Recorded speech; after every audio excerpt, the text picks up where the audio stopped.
अध्यक्ष हूँ और धन्यवाद देता हूँ मोदी जी से, अमित शाह जी से आग्रह करूँगा कि रेखा गुप्ता हटा करके प्रवेश वर्मा को लाइए। 24 घंटे में आपको दिखाता हूँ मैं क्या क्या काम करवा देता हूँ आपके दिल्ली में, क्योंकि गरीब की सुरक्षा नहीं हो रही है। कहीं भी जेब काट लिया जा रहा है, कहीं भी जेब काट लिया जा रहा है। 10 आदमी बसों में घेर करके उसकी मोबाइल करके नहीं मांगना है। भैया एक बात बताइए, जो इंसान धर्म की बुराई करता है वो प्रधानमंत्री बनने वाला है, धर्म को लड़ाता है, जाति पाति करता है, आपस में लड़ने के हड्डी डालता है, कुत्ता के सामने हड्डी डाल कर लड़ाता है, वो प्रधानमंत्री और नेता सीएम बनने लायक है। जो सबका सम्मान करता है वो बनने लायक है। एक बार इतना बता दीजिए, और जनता को समझना पड़ेगा कि कौन बनने लायक है। अरे धर्म की बात धर्म में करो और रोजगार की बात रोजगार पे करो। संसद में बातें धर्म पे होती हैं, रोजगार पे नहीं होती। देखिए संसद में होता क्या है, उन्हें संसद में अच्छी तरह से पता है कि जितने भी नेता हैं उन्होंने अपनी पार्टी की बात करना है, इसके अलावा कोई बात नहीं करेगा, क्योंकि उनके पास लिख के ही इतना दिया जाता है। दूसरी बात रही गरीब की, तो कोई बात ही नहीं करता। गरीब की, रोजगार की, व्यापार की, महिला की, शोषण की कोई बात नहीं करता। मैं करता हूँ और मैं लोगों के बीच में आ रहा हूँ तो मुझे इतना पता है कि जितना भी लोग, जितने भी पार्टी है, उन्होंने केवल अपना प्रचार किया, अपना रोटी सेका। उन्हें जनता से कोई मतलब नहीं है। उन्हें जो है लीडरगिरी से मतलब है। उन्हें साहब लोग कहे, एमपी साहब कहे, उनकी पूजा करे, उनकी जन्मदिन पर वो खुद ही पोस्टर लगा दे। तुम्हारा मुँह दिख जाए थोड़ा सुंदर वाला।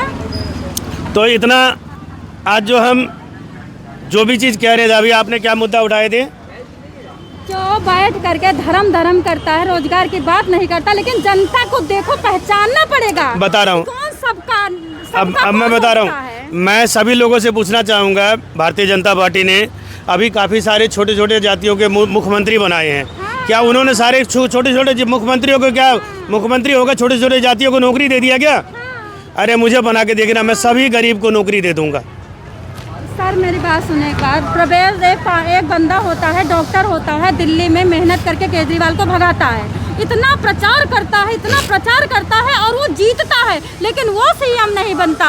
रेखा गुप्ता सीएम बनती हैं। आप बताइए, एक MBBS डॉक्टर अपनी क्लिनिक बंद कर देता है, अपनी कि कौन बनने लायक है। अरे धर्म की बात धर्म में करो और रोजगार की बात रोजगार पे करो। संसद में बातें धर्म पे होती हैं, रोजगार पे नहीं होती। देखिए संसद में होता क्या है, उन्हें संसद में अच्छी तरह से पता है कि जितने श्री कृष्ण गोविंद हरे मुरारी, हे नाथ नारायण वासुदेवा, और ये सब चीज़ें इसलिए स्थल पे जय भीम बोलोगे, भगवान के सनातन धर्म के नेता बैठे हैं, यही मोदी जी ने हिंदू राष्ट्र बनाएंगे। यहीं पे हमारे धर्म में बोला गया, जैसी करनी वैसी गर्द भरनी।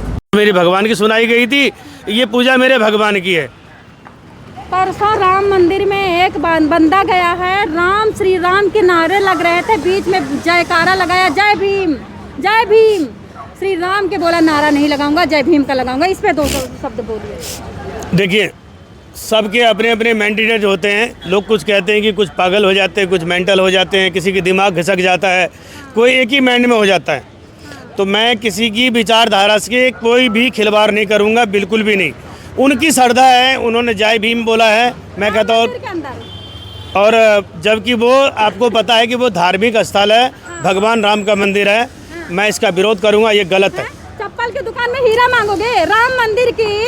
बोले गए हैं कि ये चीज़ हर किसी के लिए नहीं बोला गया है, सभी के लिए बोला गया है कि सभी लोग इसको, इनकी जानकारी रखें कि ये भगवान का मंत्र है। इनको बोलने से मन और विचार को शुद्ध करने के लिए बोला जाता है। तुम्हारे जय भीम अभी हमारे जय भीम मंत्र में शक्ति होती, अभी जाति पाति हो रही होती। सुनिए, बताइए। हमारे अभी राष्ट्रीय अध्यक्ष जी माननीय प्रवीण आर तिवारी जी ने एक बात कहा अभी पीछे हमारे रमेश आजाद जी से कि जन्मे जय प्रकाश जी कहाँ गए थे? बोला हरिद्वार गए थे। बोला हरिद्वार से नहा के, मैं अभी हरिद्वार से नहा के आया हूँ पीछे कि भाई मैं सभा करने जा रहा था। हाँ, तो मैं वो फोटो जनता को भी दिखा दूँ जरा, कि हम लोग देख के भी खुश हो जाएंगे। तो प्रवीण तो तिवारी जी है, तिवारी जी ऐसा क्यों बोलेंगे? उन्होंने कहा कि जन्मे जय प्रकाश जी ना भाई गरीब के पक्ष में बिल्कुल टाइट फैसला इनका, ये बिल्कुल हमारे नहीं सुनेंगे, ये जनता के लिए मर मिटे हैं। तो इनसे जो है ना गंगा जल हाथ पर धरवा लो कि ये कोई ऐसी चीज़ नहीं बोलेंगे। तो मैंने कहा भाई मुझे को इसमें कोई दुख की बात नहीं है और ये बड़ी खुशी की बात है, लेकिन हम तो गंगा जल पहले हाथ में लेके आ रहे हैं, तो गंगा जल उठाने की क्या ज़रूरत है? हमसे मुँह से कहलवा लीजिए, हम मुँह से बता देंगे। ये गंगा जल लेके हमारे। अच्छा। चलिए, हरिद्वार गए थे, गंगा जल हर हर गंगे, घर घर गंगे, हर हर गंगे, घर घर गंगे। हमें वोट के लिए भगवान का नाम लेकर के नहीं मांगना है।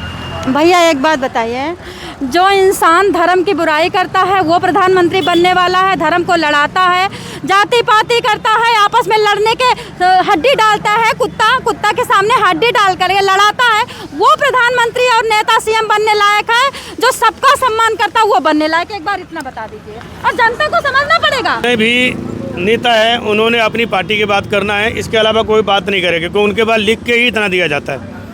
दूसरी बात रही, गरीब की तो कोई बात ही नहीं करता। गरीब की, रोजगार की, व्यापार की, महिला की, शोषण की कोई बात नहीं करता। मैं करता हूँ और मैं लोगों के बीच में जा रहा हूँ तो मुझे इतना पता है कि जितना भी लोग, जितने भी पार्टी है, उन्होंने केवल अपना प्रचार किया, अपना रोटी सेका।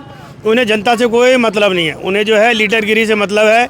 उन्हें साहब लोग कहे, MP साहब कहे, उनकी पूजा करे, उनकी जन्मदिन पर वो खुद ही पोस्टर लगा दे। तुम्हारा मुँह दिख जाए थोड़ा सुंदर वाला। तो इतना आज जो भी चीज़ कह रहे थे, अभी आपने क्या मुद्दा उठाए थे? जो बैठ करके धर्म करता है, रोजगार की बात नहीं करता, लेकिन जनता को देखो, पहचानना पड़ेगा। बता रहा हूँ, कौन सबका अब मैं बता रहा हूँ। मैं सभी लोगों से पूछना चाहूँगा, भारतीय जनता पार्टी ने अभी काफ़ी सारे छोटे छोटे जातियों के मुख्यमंत्री बनाए हैं। क्या उन्होंने सारे छोटे छोटे मुख्यमंत्रियों को, क्या मुख्यमंत्री होकर छोटे छोटे जातियों को नौकरी दे दिया क्या? अरे मुझे बना के देखना, मैं सभी गरीब को नौकरी दे दूंगा। सर मेरी बात सुने का, प्रवेश एक बंदा होता है, डॉक्टर होता है, सॉरी नौकरी छोड़ देता है, लेकिन सीएम की तैयारी के लिए वो अपना सब कुछ त्यागने के बाद सीएम नहीं बन पाता है। मोदी जी सीएम बनाते हैं रेखा गुप्ता को। इस पे बहुत ज्यादा विवाद। क्या नाम थे उनका? प्रवेश पांडे करके। परवेश वर्मा जी है। परवेश वर्मा जी पूर्व मुख्यमंत्री साहिब सिंह वर्मा जी के बेटे थे। और परवेश वर्मा मेरा भी पसंदीदा था। अगर वो आज होते ना तो गरीबों के लिए मैं ये सारे काम करवा लेता। वो बहुत अच्छे लोग थे, अच्छे लोग हैं। एक बार वो बीजेपी की फर्स्ट टर्म 2014 के आसपास आए थे मेरे पास, तो मैंने उन्हें रोड पे मैंने बोला कि आप ऑफिस में आइए। तो मैंने उनकी विचारधारा को सुना कि वो आदमी चलते चलते कह रहा है कि ऑफिस में आइए।